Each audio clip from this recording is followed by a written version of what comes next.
પ્રમાણે હવે હલચલ જોવા મળી રહી છે। શું લાગી રહ્યું છે ભાજપ તરફથી આપણને એક નવી જ સરપ્રાઈઝ મળી શકે છે કે કયા પ્રકારનું અપડેટ અત્યારે જોવા મળી રહ્યું છે?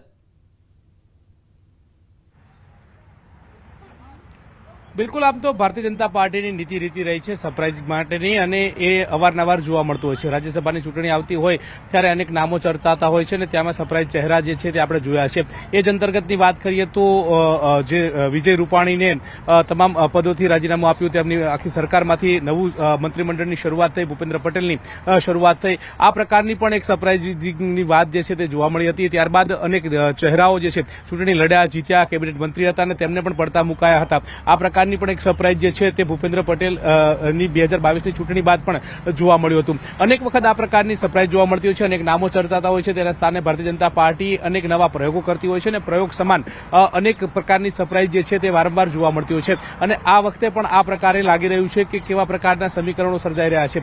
આ વચ્ચે એક વાત એવી સામે આવી રહી છે કે અત્યારે હાલ મંત્રીમંડળમાં 16 જેટલા મંત્રીઓ જે છે તેમની એક બેઠક જે છે તે મુખ્યમંત્રી ભૂપેન્દ્ર પટેલના નિવાસસ્થાને યોજાઈ હતી। તેમાંથી તમામ મંત્રીમંડળના મંત્રીઓ જે છે તેમણે રાજીનામા આપી દીધા છે, અને હવે કાલે વિધિવત રીતે શપથ ગ્રહણ સમારોહ જે છે તે યોજાવાનો છે, અને સાંજે ભૂપેન્દ્ર પટેલના નિવાસસ્થાને એક ભોજનની પણ વ્યવસ્થા કરવામાં આવી છે કે જેમાં તમામ લોકોનું ભોજન હોય, સાથે નવા જે મંત્રીઓનો સમાવેશ થશે તેમને પણ આમંત્રણ આપવામાં આવે, આ પ્રકારની પણ એક વાત સામે આવી રહી છે। આ ભોજનની વાત કરીએ તો જગદીશ વિશ્વકર્મા સહિતના નેતાઓ, કેન્દ્રીય મોવડી મંડળના નેતાઓ જે છે, રાષ્ટ્રીય અધ્યક્ષ જેપી નડ્ડા છે, જે સુનિલ બંસલ મહામંત્રી છે, તાવડેજી છે, આ તમામ નેતાઓ જે છે તેમની ઉપસ્થિતિમાં ભોજન સમારોહ યોજાય તે પ્રકારે લાગી રહ્યું છે। તેમાં જે ધારાસભ્યો જે છે કે જેમને મંત્રી પદનું સ્થાન મળે ને તેમને પણ સમાવેશ કરવામાં આવે તે પ્રકારના એંધાણ વર્તાઈ રહ્યા છે।